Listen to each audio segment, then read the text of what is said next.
ग्रहण प्रज्ञा से नियत ज्ञाता है सो मैं ही हूँ। अवशेष जो सब भाव है मेरे से पर ही जानना।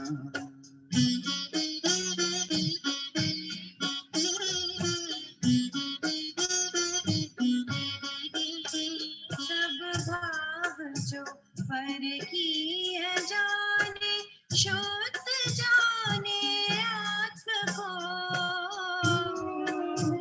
वह कौन ज्ञानी मेरा है यह यो वचन बोले अहो।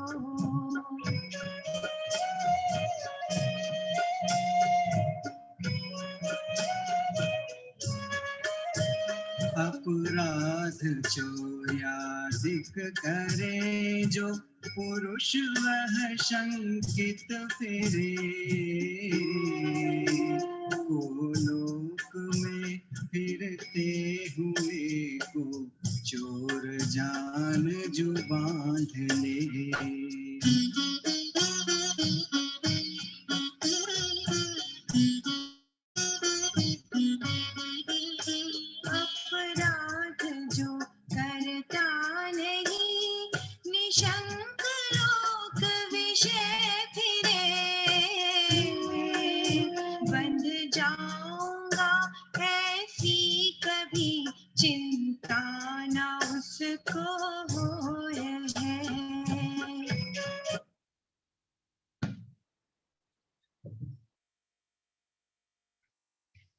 हाँ चाचा जी प्रारंभ कर दीजिएगा। हाँ भैया।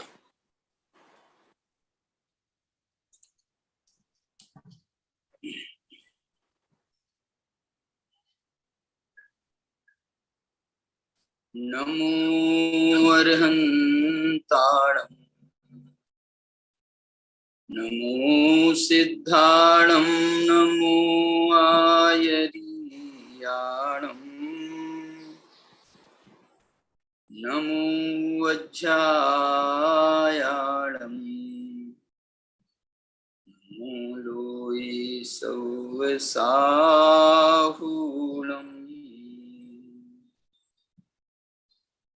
अभिवन्द्यून शिरसा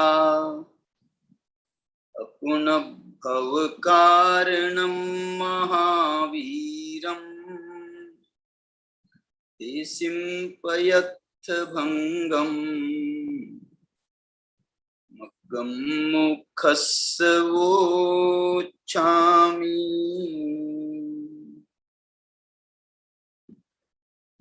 पंचास्तिकाय संग्रह की 162 नंबर का पाठ कर रहे हैं।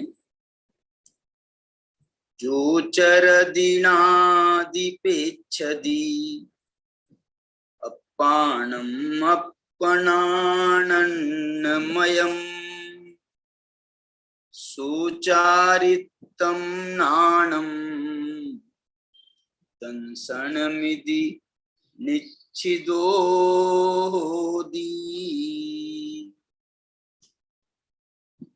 ये पंचास्तिकाय संग्रह की 162 नंबर की गाथा है। हम यहाँ इसके आधार पर अभी मोक्ष मार्ग की चर्चा कर रहे हैं। बड़ा विशेष प्रयोग है इस गाथा में। सामान्य से जब मोक्ष मार्ग की चर्चा होती है तो सम्यक दर्शन ज्ञान चारित्राणी मोक्ष मार्ग, इस प्रकार से उसकी व्याख्या की जाती है। लेकिन यहाँ हम देखते हैं आचार्य भगवान का कुछ संकेत कुछ अलग ही है। वो कह रहे हैं जो चरदि, देखो पहले उन्होंने चारित्र को लिया और ये एक बार नहीं है। ऊपर की पंक्ति में भी चरदि नादि पेच्छदि है और नीचे की पंक्ति में भी चारितम नाणम दंसनम इति निच्छिदो होती। नीचे भी वही क्रम है।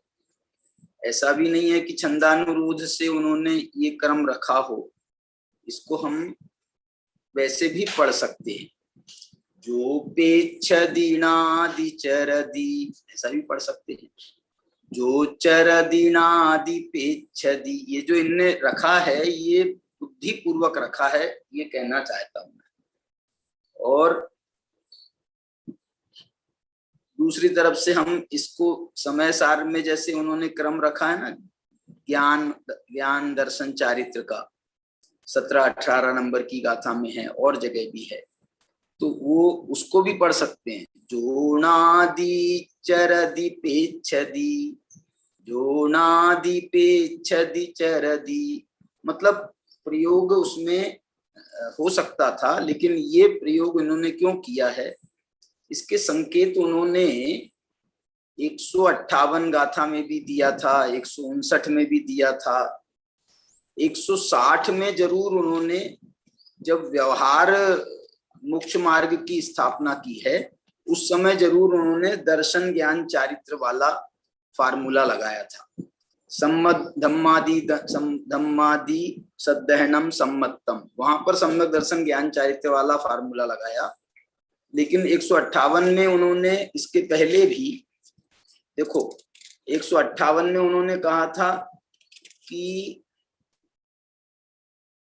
159 में देखना, चरियम चरदि सगम जो, चरियम चरदि सगम जो, 158 का क्रम जो है हम दूसरा भी ले सकते हैं। वहां पे जानदि पश्यदि नेदम सो सब चरियम चरदि जीवो, ऐसा वो क्रम ले सकते हैं।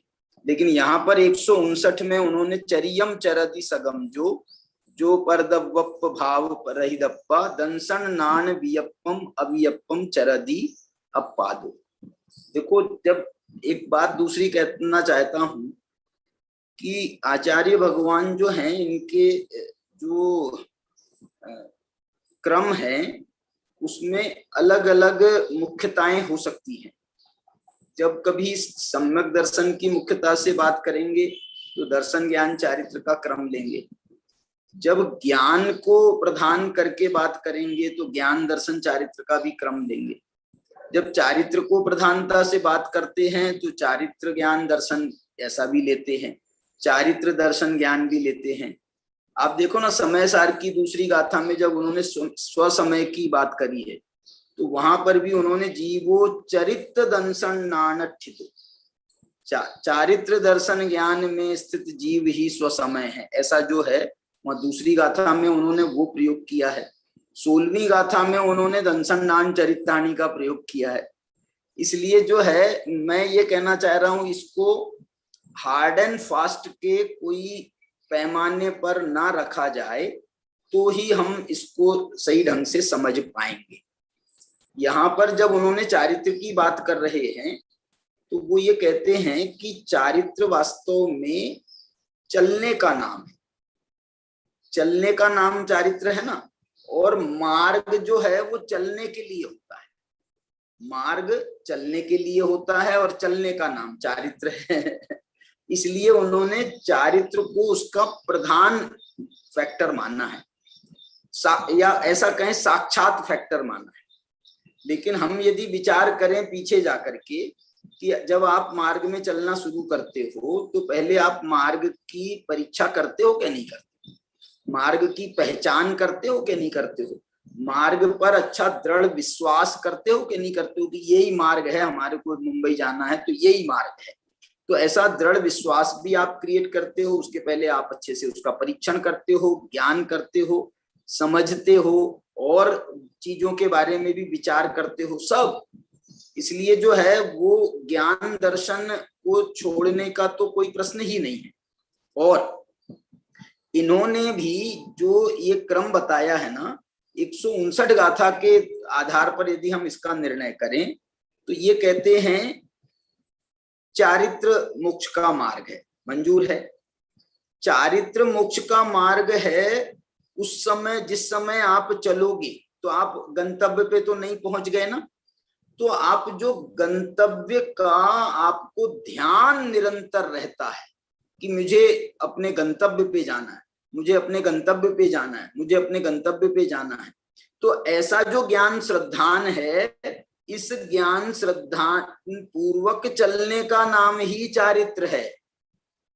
और बल्कि वो ये कह रहे हैं कि तुम चलो, चलने में तो क्या जाता है, चलने में तो आपको जो है पांव से चलना है, लेकिन आपका जो ज्ञान श्रद्धान है, ध्यान है, वो आपका ध्यान हमेशा अपने शुद्ध निश्चय से अपनी शुद्धात्मा की ओर और व्यवहार में सिद्धत्व की ओर आपका ध्यान लगा रहना चाहिए। इसी का नाम चारित्र है। क्योंकि इन्होंने जब 159 गाथा लिखी ना, उसमें ये लिखा था उन्होंने कि चरियम चरदि सगम, जो चारित्र जो है वो चलने का नाम है। लेकिन क्या करें चलने में, चलते समय क्या करें? तो दंसन नान वियप्पम अवियप्पम चरदि अप्पादो, जो कितना प्यारी भाषा, एकदम स्पष्ट भाषा कही है कि दर्शन ज्ञान के विकल्पों द्वारा, माने दर्शन ज्ञान के भेदों द्वारा, दर्शन ज्ञान के गुणों द्वारा, दर्शन ज्ञान उपयोग के द्वारा अवियप्पम चरदि अप्पादो, अविकल्प स्वरूप अपनी आत्मा का आचरण करते रहना। आचरण करते रहना माने उसी का ध्यान करते रहना। ध्यान माने क्या? ध्यान माने क्या? ध्यान माने ज्ञान दर्शन के उपयोग को आत्मा पर केंद्रित करना, इसी का नाम ध्यान है। बोले साहब ध्यान को आप ध्यान से बताओ ना, आप ये ज्ञान दर्शन से क्यों बता रहे हो? अरे ये होता नहीं है ना, ऐसा होता नहीं है ना कि वो जो है उसको वो तो कुछ नहीं है। फिर हम ये कहें यदि दर्शन ज्ञान को आप निकाल दो तो फिर चारित्र क्या नाम है बताओ मुझे? दर्शन ज्ञान को निकाल दो आप जानना मत, आप जानना मत, आप देखना मत, बस आप तो चलो। What is this? फिर कहाँ चलूं, कैसे चलूं, क्या करूं? और चलते समय देखना, मैं तो ये कहता हूं ये जो शुद्धात्मा है वो शुद्धात्मा हमको चलते समय यदि इसका ध्यान बना रहे तो हमारा जो उत्साह है वो बना रहता है। नहीं तो हम जो है ना, देखो मैं एक बात बोलता हूँ, चलने में थकान होती है, चलने में थकान होती है तो आप बोलोगे यार हम तो थक गए, अब तो हम अब आप रुक जाओगे और जब आपकी थकान दूर होगी तो फिर क्या करोगे? बोले साहब फिर चलना शुरू कर दें। कहाँ? आप रुके हो ना इस स्पॉट पर, तो आप उल्टी गाड़ी उल्टी दिशा में भी चल सकते हो, सीधी दिशा में भी चल सकते हो। तो आप सीधी दिशा में ही चलो। कैसे, किस कौन से आधार से आप सीधी दिशा में चलोगे? वो ज्ञान ही वो हेतु है, दर्शन ही वो हेतु है कि नहीं नहीं मैं तो इधर से आया हूं, यहाँ से यदि यहाँ जाऊंगा तो मैं तो वापस अपने जहां से निकला हूं वहीं पहुंच जाऊंगा।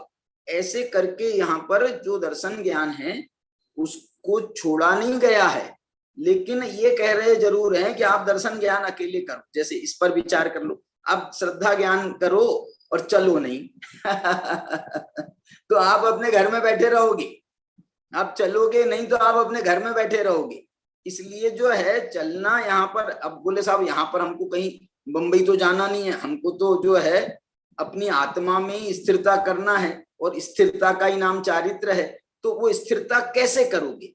बस ये ज्ञान दर्शन के उपयोग को अपनी आत्मा में लगाए रखने का ही नाम स्थिरता है, इसी का नाम ध्यान है। इसलिए जो है इसमें बहुत वो नहीं है, बस समझने की, समझ का जो है इसमें फेर है। हाँ बताओ नवल गुण जी, बताइए। मेरा ये प्रश्न है सर, जय जिनेन्द्र जी जी जय जिनेन्द्र भाई साहब। हाँ, वो पुण्य पाप अधिकार में 155 में खाली ज्ञान ही बता दिया उन्होंने टीका में, मैं पढ़ लेता हूँ। निश्चय से सम्यक दर्शन ज्ञान चारित्र मोक्ष का कारण है, पहले बता दिया। बाद में उसमें ज्ञान ही जीवादि पदार्थ का सदा स्वभाव रूप होकर परिणमन करता है, वही सम्यक दर्शन है ज्ञानी का। सभी को आप जानते हैं, सभी में ज्ञानी। ज्ञान का ही मुख्य क्यों कहा है? फिर दर्शन और चारित्र को निकाल ही देना था ना फिर नहीं देखो, उनको निकालना नहीं था, इसलिए उन्होंने ज्ञान को प्रदान तो किया, क्योंकि समय सार ज्ञान मात्र आत्मा को बता रहा है। इसलिए वहां पर समय सार में आपको ज्ञान की मुख्यता दिखेगी पूरे ग्रंथ में। तो वो ये कह रहे हैं ये ज्ञान की क्रिया ही, श्रद्धान में भी ज्ञान ही काम करता है, चारित्र में भी ज्ञान ही काम करता है। सब जगह ज्ञान काम करता है, तो वो बोलते हैं ज्ञान का ही परिणमन, श्रद्धान भी जो है वो ज्ञान का ही परिणमन है, चारित्र भी जो है वो ज्ञान का ही परिणमन है, ऐसा कह रहे हैं। और ज्ञान का मतलब वहां पर जो है ना अकेला ज्ञान नहीं है, ज्ञान मात्र आत्मा, भगवान आत्मा को ज्ञान मात्र कह रहे हैं। तो वो जो भगवान आत्मा है वो जो अनंत गुणात्मक है, तो अनंत गुणात्मकता में, ज्ञान में वो अनंत गुणात्मकता भी उसमें गर्भित हो जाती है। इसलिए जो है मैं यही तो अपन ने शुरुआत ही इस बात से करी ना आज, कि जब वो कभी चारित्र को मुख्य करके बात करते हैं, कभी श्रद्धान को मुख्य करके बात करते हैं, और ज्ञान को मुख्य करके बात जो है, एक तो 17-18 नंबर की गाथा में कहा, और एक आपने बता दिया ये 155 गाथा का जो उल्लेख है कि भैया यहाँ पर तो उनने ज्ञान को ही श्रद्धान कह दिया, ज्ञान को ही चारित्र कह दिया। मैं भी आपको यही तो बता रहा हूं ना कि ज्ञान की स्थिरता का नाम ही चारित्र है। अच्छा। और ज्ञान के द्वारा बताए गए शुद्धात्मा का ही श्रद्धान का नाम सम्यक दर्शन, या व्यवहार में देखें तो ज्ञान ने जिन 9 तत्वों को बताया है, उन 9 तत्वों के ही श्रद्धान का नाम व्यवहार सम्यक दर्शन है। तो व्यवहार ज्ञान और व्यवहार श्रद्धान का क्रम भी यही है, और निश्चय ज्ञान श्रद्धान का क्रम भी यही है। 17-18 नंबर की गाथा में उन्होंने यही कहा ना, जो क्या है वो गाथा, जह नाम को भी पुरुषो रायाणम जानी ऊन सद्दहति तो तम अनुचरदि पुनो अथथियो पयत्तेन। इसी बात को उन्होंने अगली गाथा है, एवं ही जीव राया नादब्बो, एवं ही जीव राया नादब्बो सद्दहेदब्बो, ज्ञान जानो उसी का श्रद्धान करो, अनुचरी दब्बो या पुनो सोचेव जो मुख्य कामेन। तो वही अनुचरण करने योग्य है, और वही उसी जो, यदि आपकी मोक्ष की कामना है तो यही आपका मोक्ष की कामना को फुलफिल करेंगे, मोक्ष की कामना को कंप्लीट करेंगे, मोक्ष की कामना आपकी सफल होगी।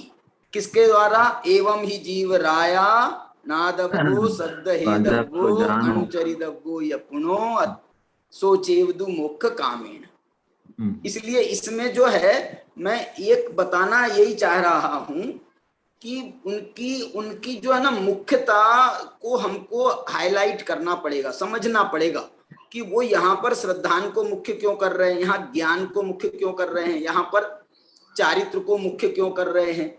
ये पंचास्तिकाय संग्रह है, और पंचास्तिकाय संग्रह में उन्होंने ये जो मोक्ष मार्ग प्रपंच चूलिका है, मतलब ये बहुत आगे बढ़ने की बात कर रहे हैं। गुरुदेव के व्याख्यान में आया कि यहाँ 7वें गुण स्थान की बात है, तो जब उसकी बात हम कर रहे हैं तो यहाँ पर हमको चारित्र को मुख्य करना पड़ेगा। यदि हम चारित्र को मुख्य करके बात ना करें तो ये उसके साथ में न्याय नहीं होगा। भाई सम्यक दर्शन ज्ञान तो हम करके आए हैं ना। एक बात बताओ मेरे को, सुनो, आपको सम्यक दर्शन ज्ञान है, मुझे पूरा विश्वास है। अब मैं आपसे जब चर्चा करूंगा तो मैं आपसे सम्यक दर्शन ज्ञान की चर्चा करूंगा या मैं आपसे चारित्र के बारे में बात करूंगा। जैसे मतलब जो कार्य हो चुका पंचास्तिकाय संग्रह के पहले अधिकार में उन्होंने षट द्रव्य पंचास्तिकाय उसका तो अच्छे से उन्होंने कराई दिया, हमारे को ज्ञान करा दिया। उसके बाद में 9 पदार्थों का भी हमको अच्छी तरह से ज्ञान करा दिया दूसरे अधिकार के पहले पार्ट में। फिर इसके बाद में अब मोक्ष मार्ग प्रपंचूलिका चल रही है, तो अब यहाँ पर भी हमको चारित्र की बात नहीं करने दोगे क्या? और एक बात बोलना चाहता हूँ, आचार्य भगवान जो है ना उनके जो मुख्य वो है ना, मुख्य उनके श्रोता वो हमारे गृहस्थों के भरोसे ये शास्त्र नहीं लिखे हैं, गृहस्थों के लिए नहीं लिखे हैं।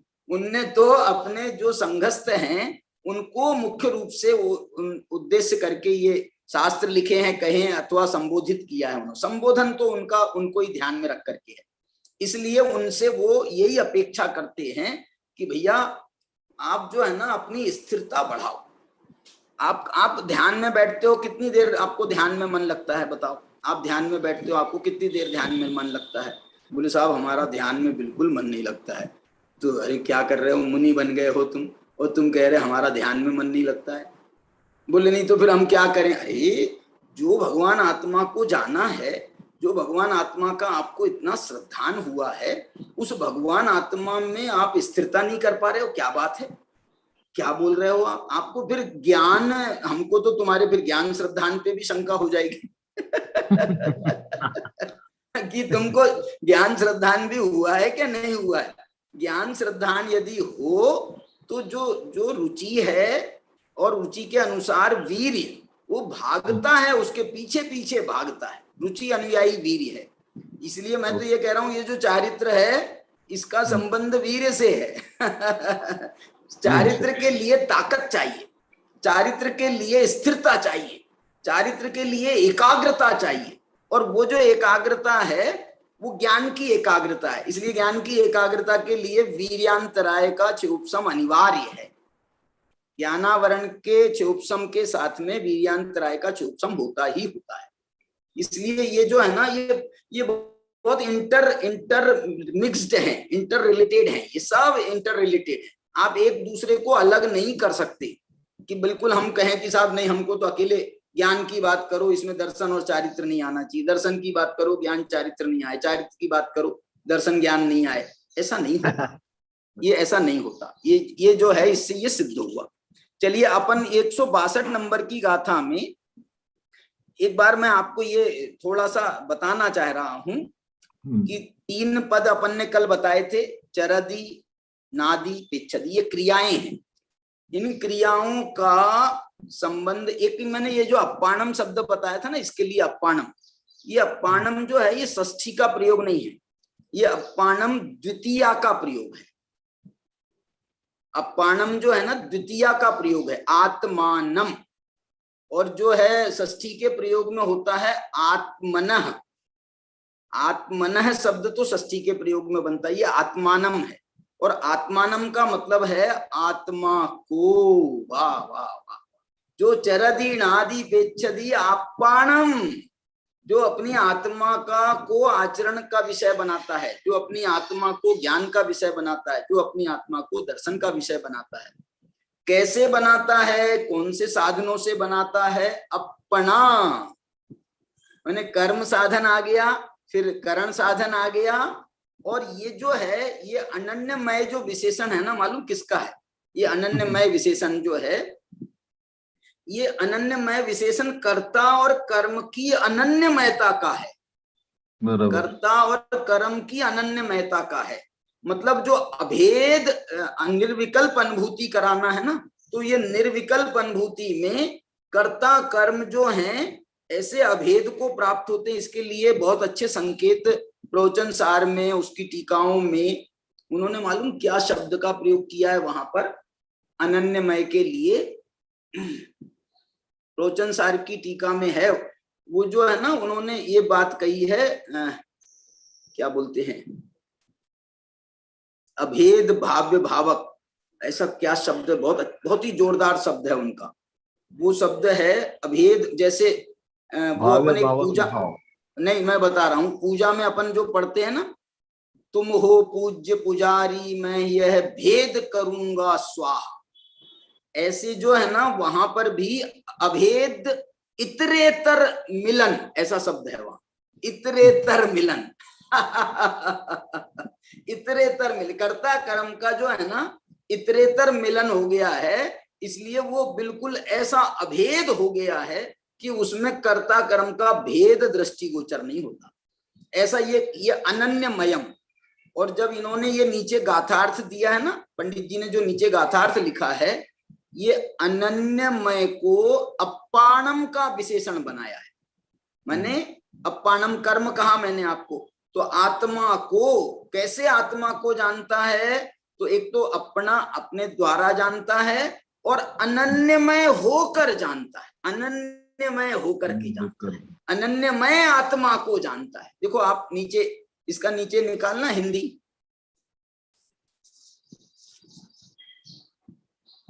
सुदर्शन जी, हाँ देखो मैं आपको ये बताता हूं, इसमें नीचे लिखा है अन्वयार्थ में, बस देखो, जो आत्मा ये जो का अर्थ किया है आत्मा, मैंने जो के आत्मा अलग से नहीं लिखा, कर्ता मैंने उसमें आ गया, जो में कर्ता आ गया। जो आत्मा अनन्यमयम अपाणम, अनन्यमयम आत्मानम, अनन्यमय आत्मा को आत्मना, आत्मा से आचरता है, जानता है, देखता है।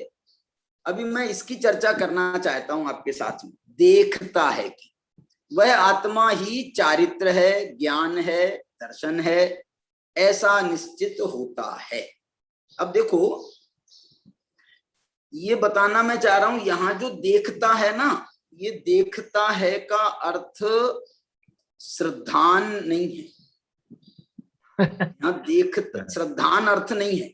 यद्यपि श्रद्धान को हम अंतर्गर्भित तो कर सकते हैं, अंतर्गर्भित तो है, उसके अंतर्गर्भित हुए श्रद्धान हुए बिना ये देखने की प्रक्रिया नहीं घटेगी। लेकिन यहाँ पर उन्होंने देखने को हाईलाइट किया है। देखना माने क्या? देखना माने अपनी शुद्धात्मा का साक्षात्कार करना। देखना, ये देखना जो है, इसको बहुत सामान्य में नहीं लिया जाए। मैं तो ये कह रहा हूं, यदि इस ढंग से देखें ना, तो ये आत्मा से आत्मा को आचरता है। माने ये जो है, ये आचरण की क्रिया जो है, ये पहली स्टेप है, सुनना।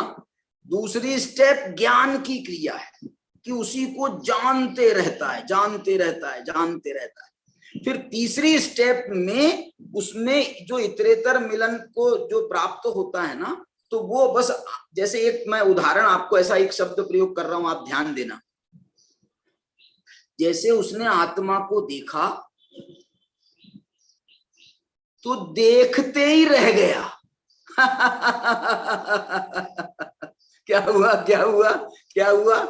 जैसे हम कोई बहुत वैसी चीज को देखते हैं ना, आश्चर्यकारी चीज को देखते हैं, तो हमने देखा, तो अब हमारी आंखें जो है ना, वो टिमटिमाना बंद कर देती हैं, टिमटिमाना बंद कर देती हैं। क्यों टिमटिमाना बंद कर देती हैं? कि अंदर से आवाज आती है कि तू टिमटिमाएगा ना आंखों में, तो उतनी देर देख नहीं पाएगा।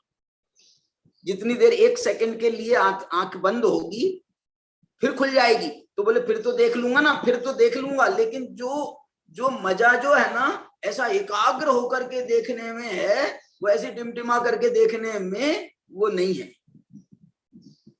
इसलिए मैंने आत्मा को, अपनी शुद्धात्मा को देखा और देखते ही रह गया, स्थिरता हो गई, चारित्र हो गया। ये इसको और दूसरी भाषा में आचार्य के यदि शब्द देंगे ना हम नीचे, उन्होंने इसको आत्मानुभूति से जोड़ा है, इसको अनुभव से जोड़ा है।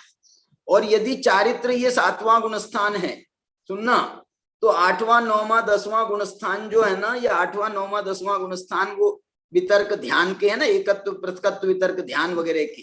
तो यहाँ पर इन्होंने जो ज्ञान में स्वपर प्रकाशकपना घटित किया, ज्ञान में स्वपर प्रकाशकपना लगाया टीकाकार ने। और दर्शन में उन्होंने मालूम क्या लिखा? आत्मना पश्यति याथा तथ्येन अवलोकयते। उस आत्मा को, यथार्थभूत आत्मा को, देखना यथार्थभूत आत्मा को कैसे उसने निर्णय किया, तो उसने उसका साक्षात्कार किया। याथा तथ्येन अवलोकयति, जैसा है।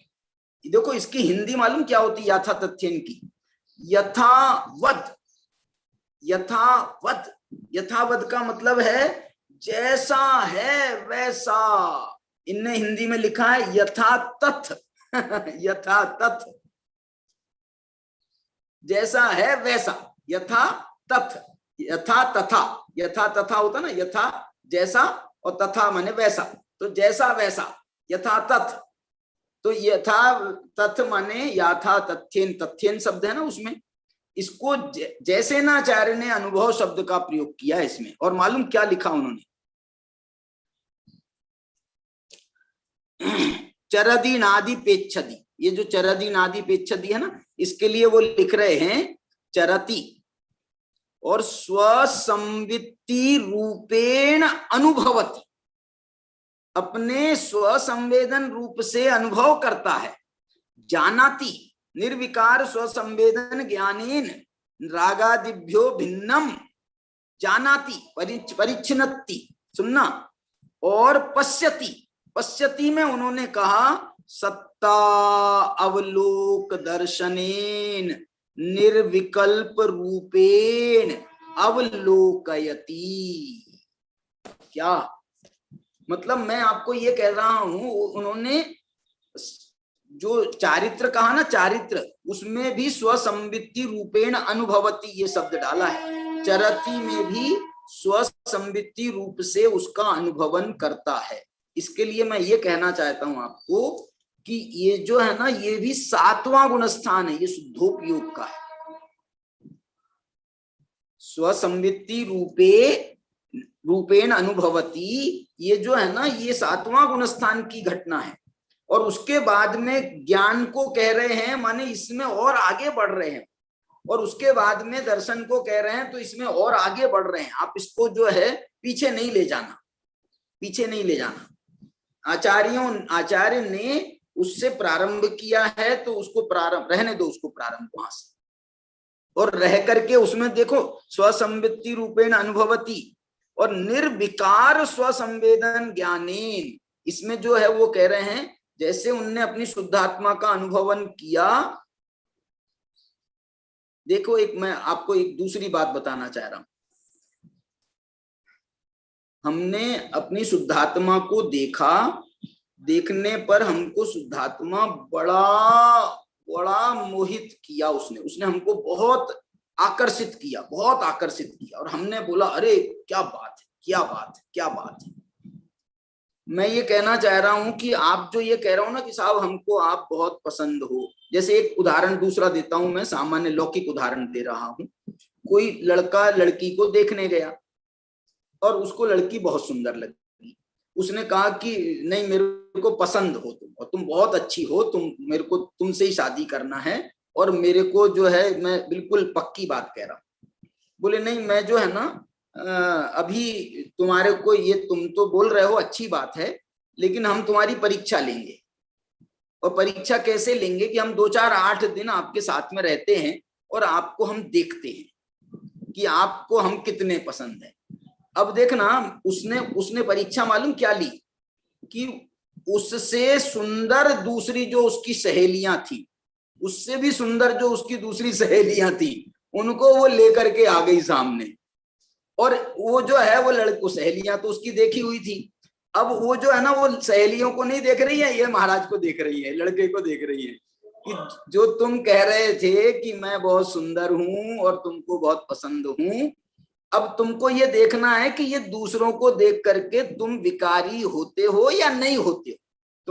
तुम्हारी आंखों में विकार, हल्का सा भी विकार नजर आता है, इसका मतलब है कि तुमने हमको जो कहा था ना, उसमें मैं शंका कर रही हूं। मतलब ऐसा नहीं कि तुमने अकेले हम रहें तो तुम बहुत अच्छा कह रहे हो, लेकिन आपको जब 10 में आपको सिलेक्शन का नंबर आएगा, 10 में आपको सिलेक्शन करना पड़ेगा, उस समय भी यदि आप मुझे चुनते हो तो मैं मानूंगी कि तुमने मुझे दिल से चाहा है। ये तो उदाहरण हुआ। अब जो है यहाँ पर ये क्या बता रहे हैं मालूम? पहले तो उनने कहा स्वसंवित्ति रूपेण अनुभवति जानाति, ये जैसे नाचार्य की टीका से बता रहा हूं मैं आपको। फिर उन्होंने कहा निर्विकार स्वसंवेदन ज्ञानी, निर्विकार शब्द बढ़ा दिया, निर्विकार स्वसंवेदन ज्ञानी, और उसमें और इस बात को बढ़ा दिया कि रागादिभ्यो भिन्नम, माने तुम्हारा अब जो है ना वो राग के प्रति अटैचमेंट तुम्हारा बिल्कुल नहीं है, ये सिद्ध हुआ इससे। राग से अटैचमेंट नहीं है, ये कैसे सिद्ध हुआ कि पर पदार्थों को भी आपने देखा और उसके बाद भी आप विचलित नहीं हुए। इसके लिए इन्होंने भी शब्द डाला है ना, क्या नाम है, अमृतचंद्राचार्य ने, कि स्वपर प्रकाशक रूपेण चेतते।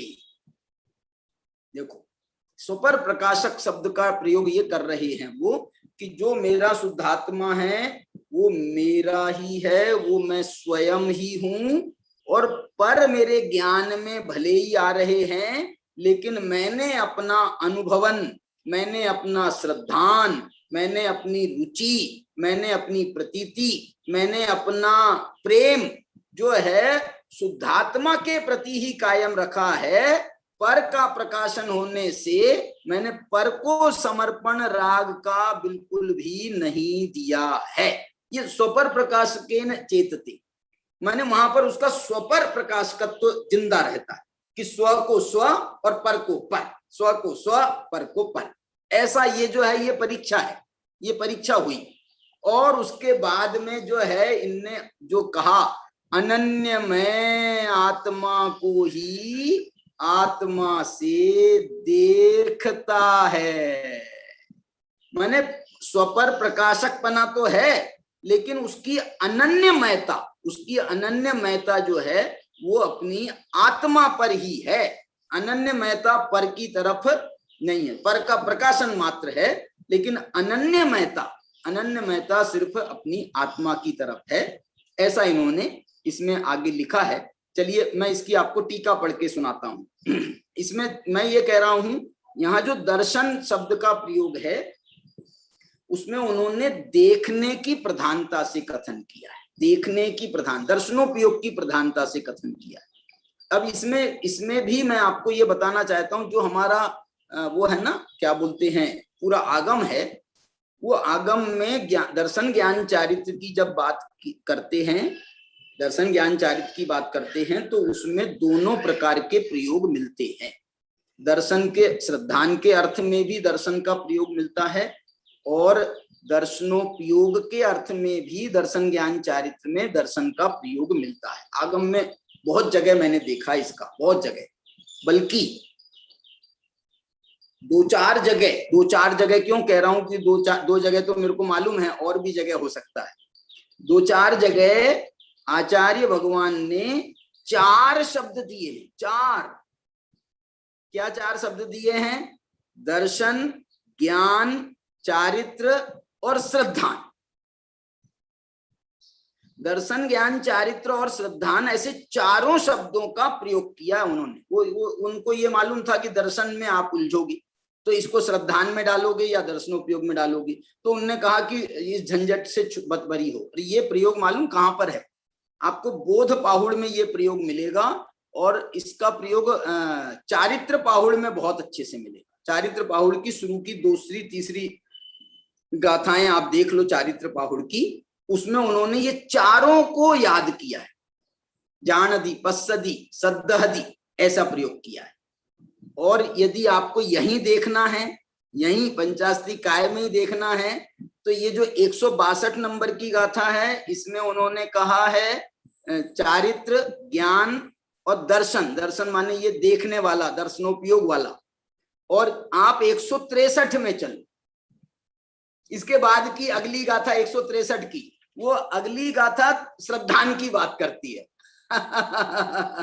आपको दिखा दूं, देखो अगली गाथा है, जेन विजानदि सव्वम पिच्छदि सोतेन सोख मनुहवदी इदितम जानदि भवियो अभविय सत्तो न सद्दहदी।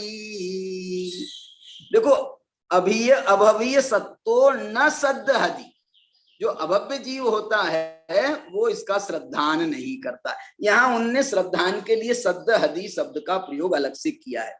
और इतने ही नहीं, इसके ऊपर की लाइन में जानदी और पेच्छदी, पेच्छदी शब्द का प्रयोग अलग किया है।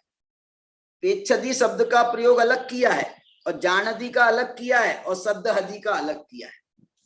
इसलिए जो है उनके चित्त में जो है ना, वो श्रद्धान भी बहुत महत्वपूर्ण है, बहुत महत्वपूर्ण है, स्वीकार किया है। लेकिन वो ये कहते हैं कि श्रद्धान तो जो है ना एक बहुत अभिप्राय वाली चीज है। श्रद्धान जो है ना अंदर की चीज है, अभिप्राय वाली चीज है।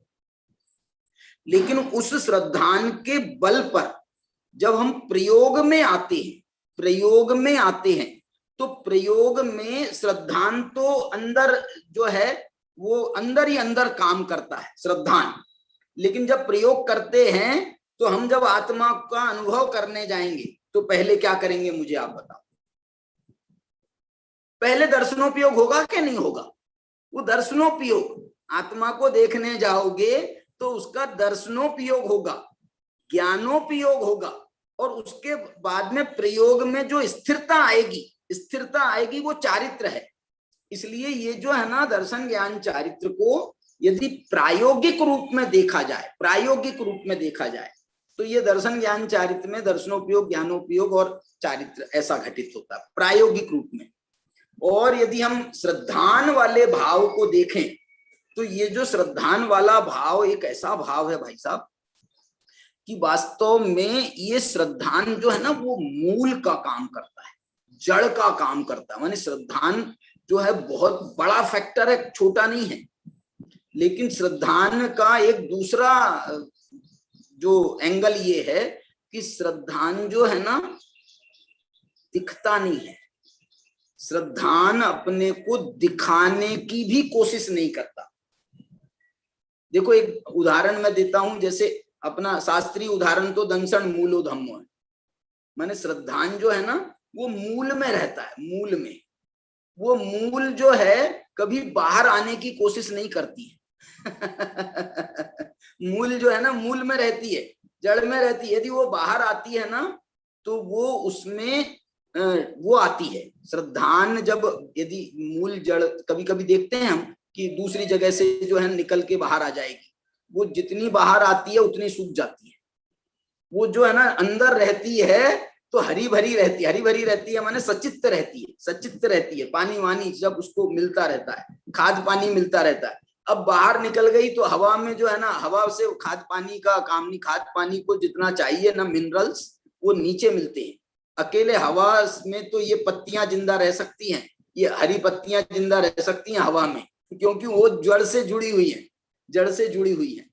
दूसरा उदाहरण मैं आजकल का राजनीतिक उदाहरण देना चाहता हूं कि जैसे हमारी सरकार है ना, तो हमारी सरकार के चेहरे कौन है बताओ? चेहरे कौन है? तो चेहरे तो हैं हमारे नरेंद्र मोदी प्रधानमंत्री, चेहरा है। और जो अंदर जो बैठ करके काम कर रहे हैं हमारे अमित शाह जी वो जो है उनके बिना वो एक कदम नहीं रखते हैं, उनसे बात किए बिना। मतलब कोई मीटिंग हो जाए, किसी के साथ हो जाए, लेकिन अमित शाह जो हैं वो उनके साथ में वो कंधे से कंधा मिला करके रहते हैं। तो वो जो है ना, लेकिन वो अमित शाह के नेचर में भी हमने ये देखा कि वो जो है ना बहुत आगे आने की कोशिश नहीं करते, दिखावे की कोशिश नहीं करते। लेकिन हमारे नरेंद्र मोदी को तो अब ये भी है ना कि भाई दिखाना भी तो जरूरी है ना, दिखाना भी तो जरूरी है। नहीं दिखाएंगे तो वो प्रचार का जो है उसमें तो हमको सिंबॉलिक चाहिए ना।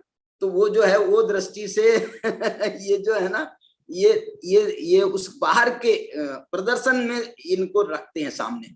अलग एंगल उनका एक अलग है, उनका भी अपना एक गहनता है उनके, उसमें भी उसके इनकार नहीं कर रहा हूं मैं।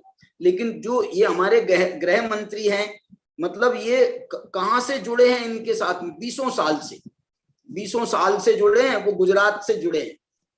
गुजरात में भी शायद ये गृह मंत्री थे ना, शायद भाई साहब गुजरात में जब थे तब वहां भी शायद गृह मंत्री थे वहां भी।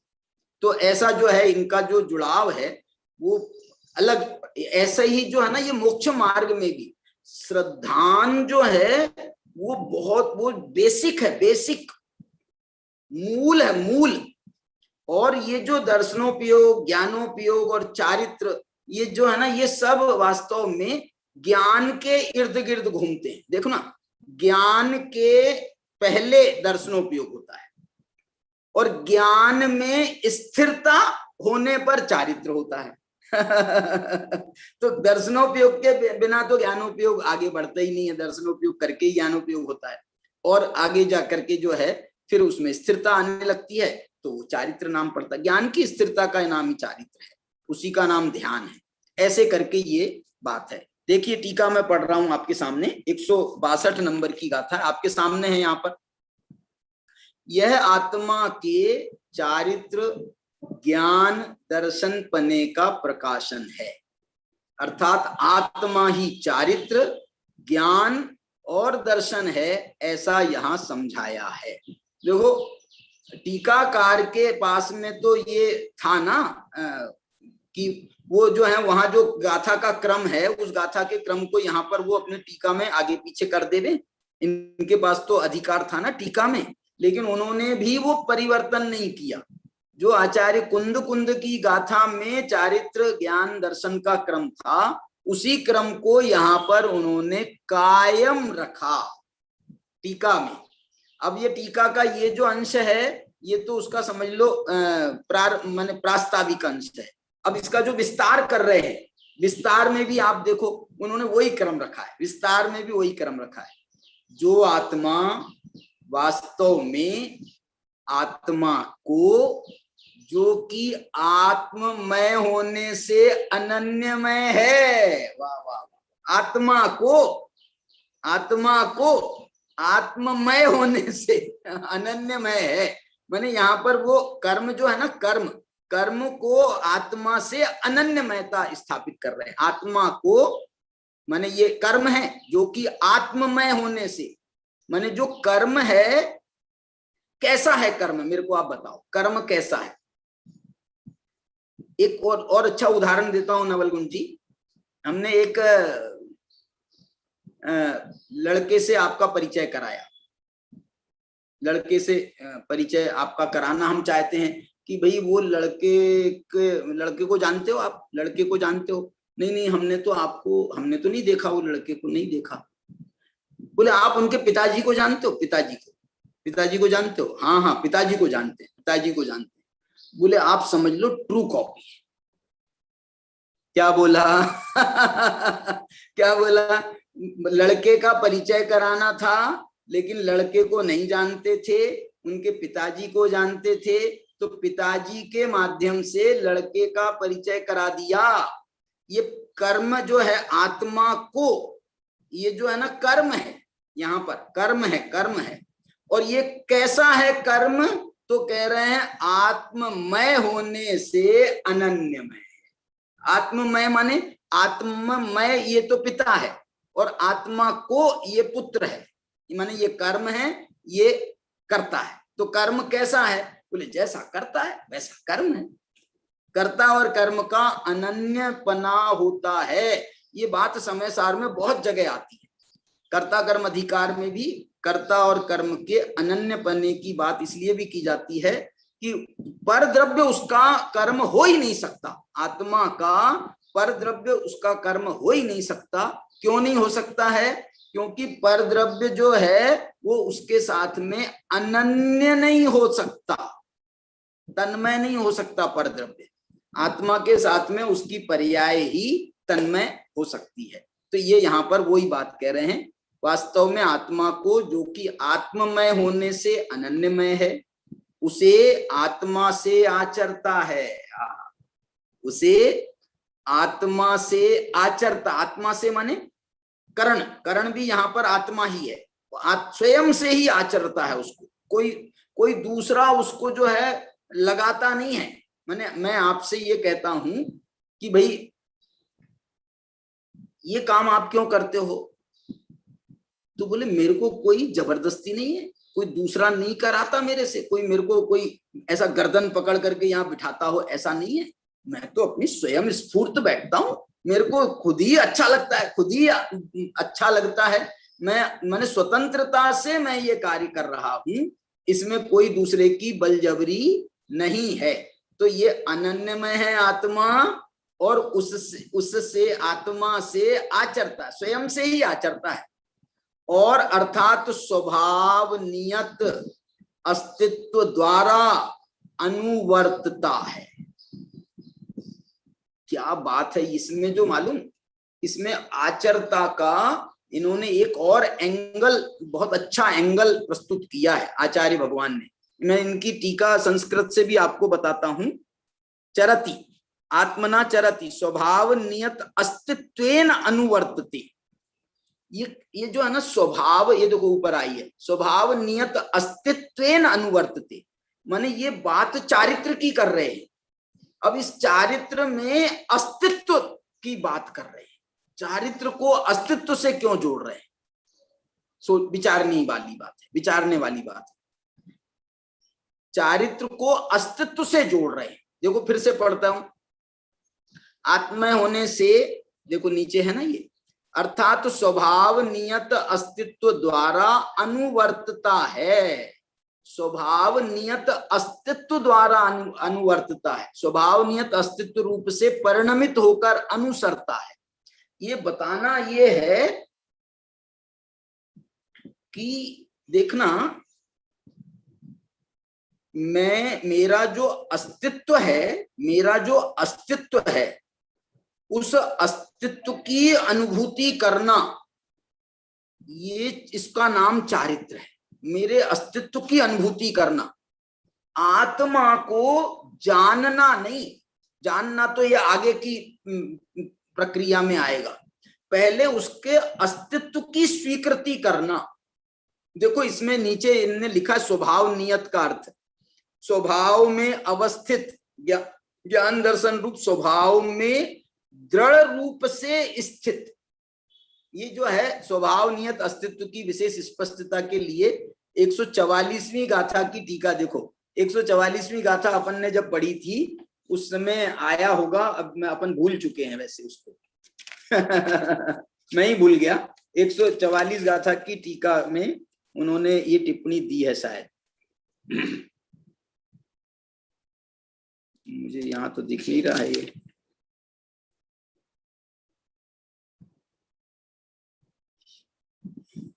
चलिए फिर और मैं इसको देखूंगा। 144 गाथा इसी की देखना है ना, इसी की 144 प्रधान हेतु दिया है। हैं? क्या दिया है? तो प्रधान हेतु दिया है, प्रधान हेतु किसमें? 144 गाथा में? हाँ, उस नीचे का टिप्पणी है ना, नीचे का टिप्पणी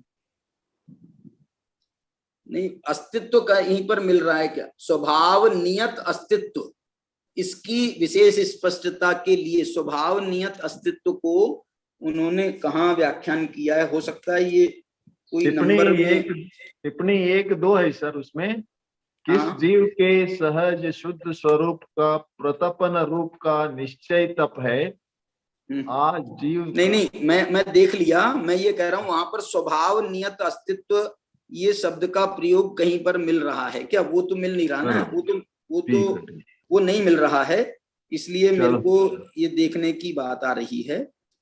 चलिए अभी उसको और मैं देख करके आपको बताऊंगा, आगे पीछे कुछ हो सकता है उसका। हाँ, तो यहाँ पर जो है ना, ये अस्तित्व जो है एक और गहरी बात है इसमें। मुझे लगता है ये जो है ना बात, तो ये चारित्र की भाषा में कर रहे हैं, लेकिन इस चारित्र की भाषा में करते हुए भी अपने अस्तित्व का दृढ़ निश्चय ये कर रहे हैं, स्वभाव में दृढ़ रूप से स्थित, ऐसा कह करके ये कुछ इसको श्रद्धान की तरफ भी ले जा रहे हैं। माने चारित्र की बात कर रहे हैं और उसको ये श्रद्धान से जोड़ रहे हैं। स्वभाव नियत अस्तित्व द्वारा अनुवर्तता है, स्वभाव नियत अस्तित्व रूप से देखो परिणमित होकर अनुसरता है। माने मेरा परिणमन जैसा हो रहा है, देखो अनुसरता है का मतलब ये होता है उसके पीछे पीछे चलता है। माने इसमें ये है कि आत्मा को अनुसरण करता है, माने चारित्र करता है, अनुसरण करता है, माने उसके पीछे आत्मा को सामने रख करके उसके पीछे पीछे चलता है।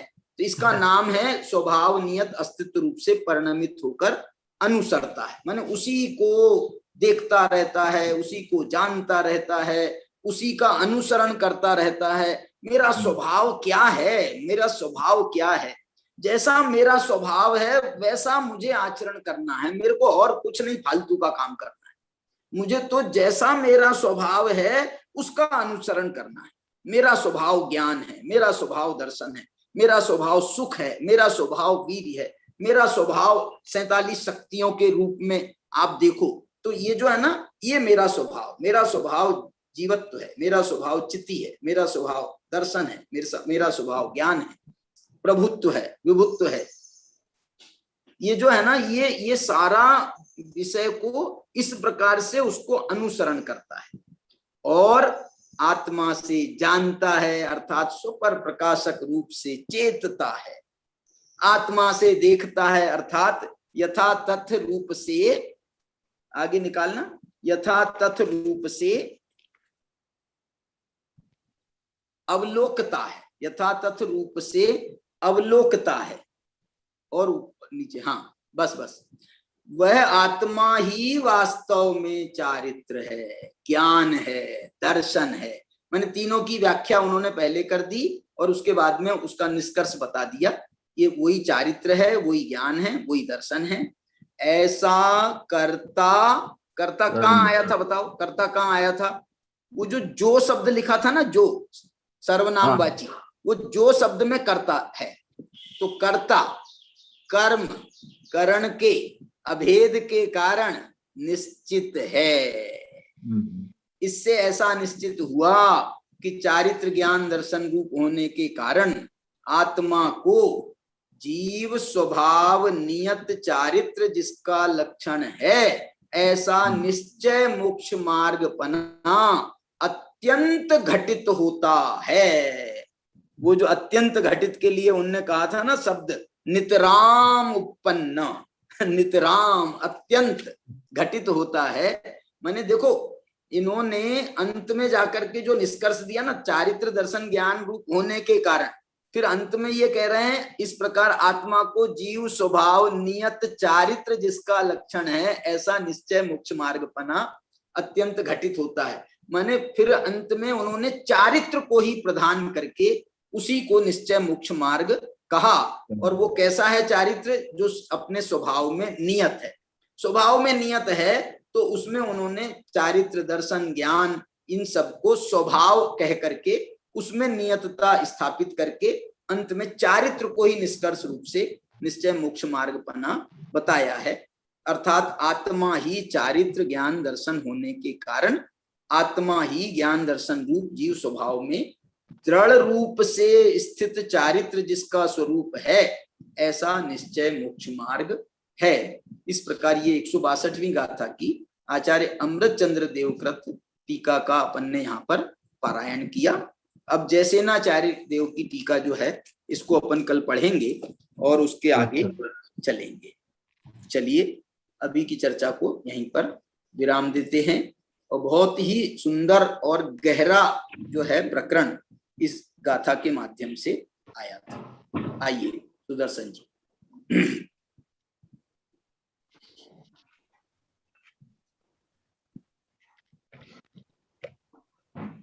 आज हम समय व्याख्या के अंतर्गत मोक्ष मार्ग की चर्चा करते हुए 162वीं गाथा की टीका के आधार पर चर्चा कर रहे थे। आज का प्रारंभ ही इस शब्द से हुआ कि आचार्य को जिस शब्द की मुख्यता से वर्णन करना या कथन करना है, आचार्य उस शब्द को प्रथम लेते हैं। इसलिए गाथा की दोनों लाइनें में भी आचार्य ने चारित्र ज्ञान और दर्शन ऐसा क्रम बनाया है, पहले लाइन में भी और द्वितीय लाइन में भी। फिर हम इसलिए कहा कि शब्द रचना को हम हार्ड एंड फास्ट ना समझे। फिर 159वीं गाथा के आधार पर हमने देखा था कि चारित्र ही मोक्ष मार्ग है।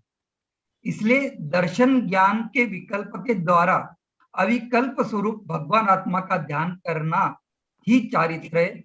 इसलिए आचार्य ने वहां कहा कि चरियम चरदि अपादो, ऐसा आचार्य ने वहां पर कहा। फिर नवलगुण साहब ने एक प्रश्न उठाया था कि पुण्य पाप अधिकार में आचार्य ने ज्ञान को प्रदान कहा और यहाँ आचार्य चारित्र को प्रदान कर रहे। तो उसका समाधान ये आया कि समयसार जी नाम का जो ग्रंथ हमारा है आचार्य कुंद कुंद भगवान का, वो ज्ञान प्रदान ग्रंथ है। इसलिए वहां ज्ञान को प्रदान किया। और यहाँ ये जो हमारा अधिकार चल रहा है मोक्ष मार्ग प्रपंच चोली का, इसमें आचार्य को शुद्धोपयोग की मुख्यता से वर्णन करना है। जो 7वें गुणस्थान में मुनिराज विद्यमान है उनकी मुख्यता से वर्णन करना है। इसलिए आचार्य ने यहाँ पर चारित्र की मुख्यता से वर्णन किया है। फिर हम आगे चले कि चरदी नादि पेच्छेदी ये जो गाथा में शब्द आया ये क्रिया है। यहाँ पेच्छेदी जो शब्द है ये द्वितीया का प्रतीक है, अर्थात कर्ता कर्म में अभेदपना ही अनन्यमय है। प्रवचन सार में अनन्यमय को एक बहुत अच्छा शब्द दिया है, वो आज अपन ने देखा कि इतरेतर मिलन, ये अनन्यमय शब्द को आचार्य ने इतरेतर मिलन नाम से भी सुशोभित किया है। फिर हमने देखा जब हम अन्वयार्थ पढ़ रहे थे तो वहां आया कि आत्मा से आत्मा को देखता है। कौन आत्मा देखता है? तो यह देखता का अर्थ क्या है? तो हमने देखा कि अपनी शुद्धात्मा का साक्षात्कार करना, अर्थात अपनी आत्मा को देखना और देखता ही रह गया, इसी का नाम चारित्र है। इसलिए आचार्य ने यहाँ याथा तत्ते न अवलोक्यते, इस प्रकार बहुत सुंदर शब्द में उसका वर्णन किया। फिर हम टीका में आए, फिर हमने देखा कि दर्शन की अपेक्षा प्रकाशन, दर्शन हमने देखा था, एक मिनट, यह आत्मा के चारित्र ज्ञान दर्शन पने का प्रकाशन। तो यहाँ जो दर्शन शब्द जो है वो दर्शनोपय की मुख्यता से यहाँ पर समझना चाहिए। फिर इस दर्शनोपय को आचार्य ने 4 प्रयोग में भी लिया है, जैसे दर्शन, ज्ञान, चारित्र, श्रद्धा आदि हम बहुत पौड़ में इसका प्रयोग किया गया है। फिर अंत में शब्द आया स्वभाव नियत। तो स्वभाव नियत का हमने देखा कि चारित्र, ज्ञान, दर्शन स्वभाव में स्थित होना ही वास्तव में स्वभाव नियत है। जैसा मेरा स्वभाव है उसी में मुझे वर्तन करना चाहिए। इसलिए आचार्य ने यहाँ पर चारित्र को ही निश्चय मोक्ष मार्ग कहा, अर्थात आत्मा ही ज्ञान, दर्शन, चारित्र रूप है। इस प्रकार आज का समय प्रवचन का सारा सभी को जय जी। बहुत अच्छा भैया, बहुत सुंदर। हमारे साथ में आज हमारे राजेश जी जैन जुड़े हैं ना। ये राजेश जी हमारे, शायद कौन राजेश जी हैं ये कंफर्म नहीं हुआ, लेकिन राजेश जी शाहगढ़ भी हैं। एक हमारे मित्र भी राजेश हैं। नहीं, राजेश जी शाहगढ़ थे, वही थे ना? अच्छा हाँ जी जी, ठीक है ठीक है ठीक है। चलिए, हमारे साथ में और हमारे सभी साथी जुड़े हैं। सुरेश भैया हैं, नवल गुरु जी हैं, अजय जी मारवटकर हैं। मैं उनको निवेदन कर रहा हूँ कि वे जिनवाणी स्तुति कराएं।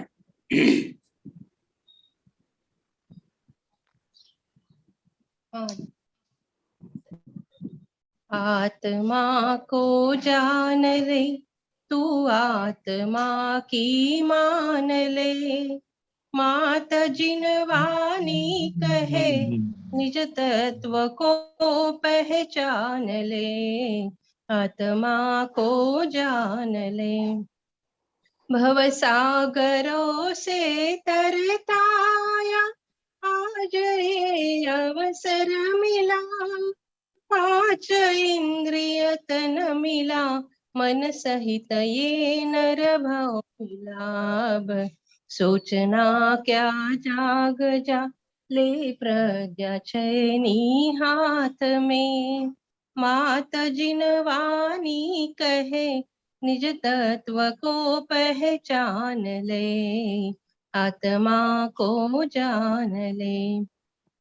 व्यवहार पथ पे पग तू धर, परमार्थ पथ की कर पहल, देख ढल जाएंगे पल में कर्म के मेरू महल। द्रव्य गुण पर्याय से अरहंत को तू जान ले, मात जिनवाणी कहे, निज तत्व को पहचान ले, आत्मा को जान ले। स्वाध्याय से ही संत है, स्वाध्याय से भगवंत है, स्वाध्याय से गुण ग्रहण है, स्वाध्याय से गुण स्थान है, स्वाध्याय ही बस परम तप है, बात सच्ची जान ले, मात जिनवानी कहे, निज तत्व को पहचान ले, आत्मा को जान ले, तू आत्मा की मान ले, मात जिनवानी कहे, निज तत्व को पहचान ले, आत्मा को जान ले। जावानी के ज्ञान ते सूझे लोकालोक, सो वाणी मस्तक नमो सदा देत हूँ धो। नववर्ण मुकर मंत्र।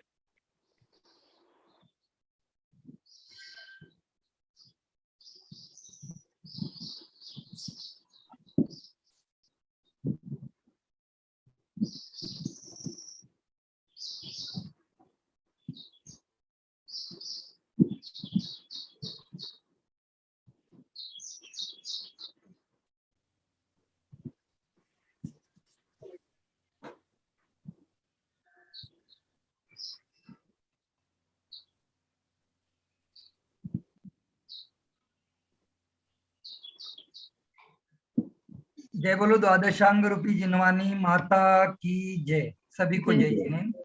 सभी को जय जिनेंद्र। हमारे साथ में अशोक भैया जुड़े हैं, लालचंद जी सिंगोली से भी जुड़े हैं, हमारे रमेश भाई हैं, नवल गुंज जी हैं, नरेश भैया हैं, अजय भैया हैं, उनकी मिसेस अर्चना जी भी हैं, सुरेश भैया हैं। सभी को जय जिनेंद्र।